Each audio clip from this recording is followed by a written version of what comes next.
we went from STAAR, and then we went from T. We're going to go ahead and your value as a teacher, the best teachers, the best teachers are the teachers that know their teeth. We have programs that come and go and leave and come and they come back and then they come new. We have programs like that. That's just schooling. That is the best teachers are the teachers that know their teeth. When you know your teeth, it doesn't matter what comes to your campus. You're able to make smart decisions. Very early on, and regardless, and he's a teacher like this, I know he is. He knows his teeth forward and backwards, where he can tell you what's the genres, what they're doing for science, what they're doing for math. It doesn't matter what program comes to regardless school, he will be able to apply it using the standards. Does that make sense? The best value comes for teachers that study, they know their team. My leadership team, my principal, we're very untrusting in the sense that when our district presents something new, we don't use it automatically. We don't go, oh, that's what we're going to do tomorrow. We learn it. Our leadership team is comprised of our principal, myself, our counselor, our librarian. We learn it. We dissect it. We analyze it. Does it match our TEKS? Our TEKS drive 100% of our instruction. If you have something in your classroom that is not TEKS driven, get rid of it. You're wasting time on it. If you can support it with a TEK, bring it. As a teacher, if you have this fantastic activity that you want to do art, you want to blow up bombs within it, if you want to do it, tie it to your TEK. Tie it to your TEK. And do it. Do it. Okay? Everything ties to your TEK. So when my principal said, the district wants us to use these tools, we learned it, dissect it. We broke down TEK. I broke down that summer. TEK by TEK to analyze what was in it. And then we were able to have conversations about, this is good. This supports our TEKs. To this is, you know what? We have a better resource. We're doing something better than with their suggestions, so let's keep with what we're saying. We're able to make those decisions. One of the best resource is called the VAD, the Vertical Alignment Document.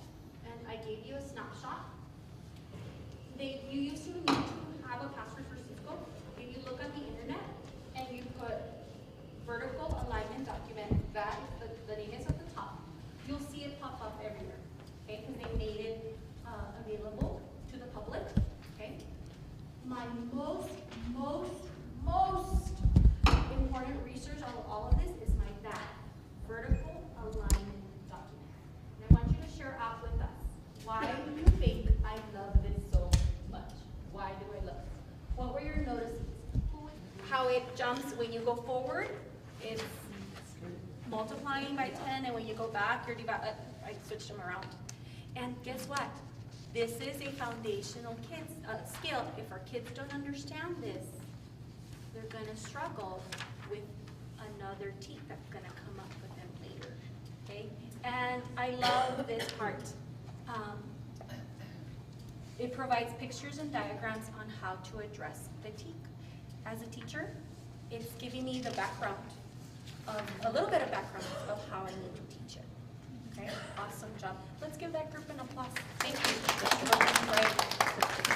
Who is this group right here? Okay, will you share with us? Well, actually our observations were very close. We did What grade did you do? Grade 3. The black ink indicated the TEKs and the readiness standards in a broad context. We saw that the blue text were the supporting standards, were very specific with clear examples. It can be used to model a lesson. It helps the teacher provide the content clarification, like you mentioned, the background, and it targets vocabulary. Targets that vocabulary, that language. Awesome job. Let's give them an applause. Who did this group? Okay. So what we said was that it was more detailed than specific. specific like the other groups. We're doing third grade.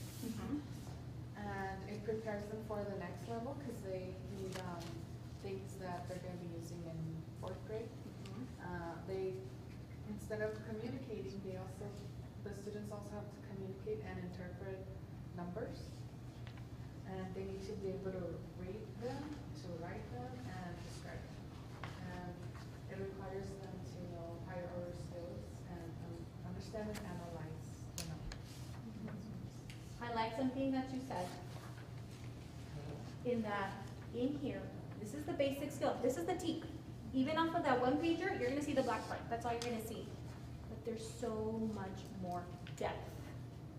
And if we don't know that depth, then we're only gonna be teaching it at what kind of level? Just surface level. And I run into this problem a lot. I taught it already. I already taught it. I don't know why I don't get it. I already taught it. I already taught it. I don't know why they don't get it. Because if the kids don't see place value at different levels, they're not going to be able to apply it, okay? So this is just like a tip of the iceberg. Because after this, what kind of examples, what does it look like? What do you mean? If I learn it, then I know I'm going to do an awesome job teaching it. Yes or no? Because you're doing that work anyways.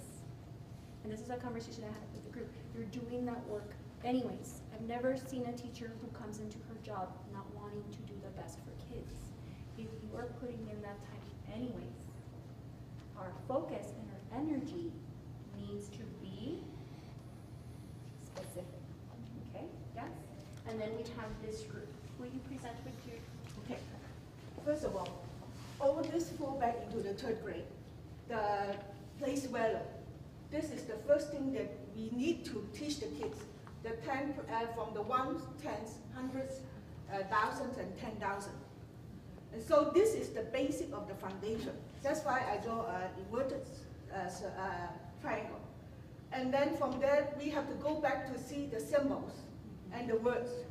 And then they have to be able to move backward and forward. Critical thinking. This is the critical thinking part that I built on the third part, on the third grade. And I don't know whether my students come in with the knowledge or not. So I will be starting on this one. And the first part, you will do 6 digits. And then you increase to 9 digits, and the 5th grade is 10 digits. But it all falls back on the 3rd grade. This is where the foundation starts. So if you teach, I think you need to teach this thing. And then backward and forward is the critical thinking part. Breaking it down. Breaking it down. And then what is the symbols and what are the words? This, I think you need to make the kids do vocabulary card. Because without knowing this, they cannot know, they don't know where to place it. Where is the decimal? What do you think? Yeah. Let's give them an applause. They look at this chart horizontally. I mean, they look at it this way. Okay, this is a document. The VADs are a document. My math. Look at the pages on my map. It's a book, 114 pages. But this is what we've done. We print out the VADs for all subjects, all grades. This is 3-5. You have one K2. So that when I said stay in your lane, if you teach in 3rd grade, you make sure they forwards and backwards, every way. Will they be prepared for 4th? You said it. They will have the foundation. When we have kids not coming with the foundation, what do we have to do? We have to, we don't, it doesn't matter if I go a million times this. I have to go back to teaching basic. I start off baby steps. And look at what our state has done. I just think of this morning. We start off a little bit at a time. 2nd grade, guess what 2nd grade is? 2nd grade, here it says 6 digit. 2nd grade goes up to hundreds. This is hundreds. This year within your teeth, they're gonna go up to thousands, okay? And then we go up to 100,000s. 4th grade goes into millions and decimals. And then 5th grade goes into billions and decimals. tens and hundreds, and they do tens, hundreds, and thousands. So they're all building each other.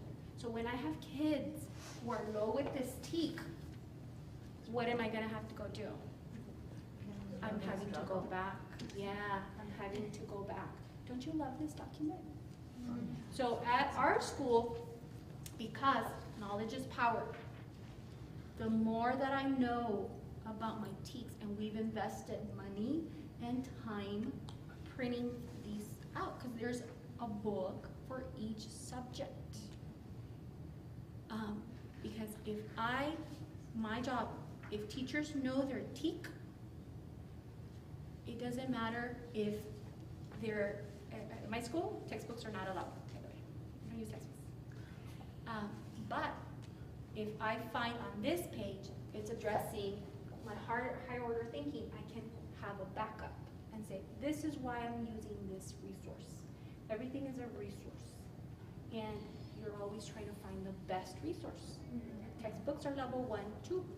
But if you can find the problems that are having higher order thinking, and you're like, you know what, this is the best I could find to address this teak, then bring it. Does that make sense? Rather than going page by page and just doing surface level. Doesn't matter what I use. If I know the depth that I need to go, well, guess what? I need to bring in other things because my textbook is not addressing them. Does that make sense? Yes? I want you to give yourselves an applause. You did a great job. Remember what I said. Knowledge is power. You've heard on the news, Cisco bad, terrible. Don't use it. Teachers are in an uproar. Our representatives up at the state said, oh no, it's the worst thing that could ever happen to Texas. Yet, we have to make informed decisions. And we're making decisions without being informed.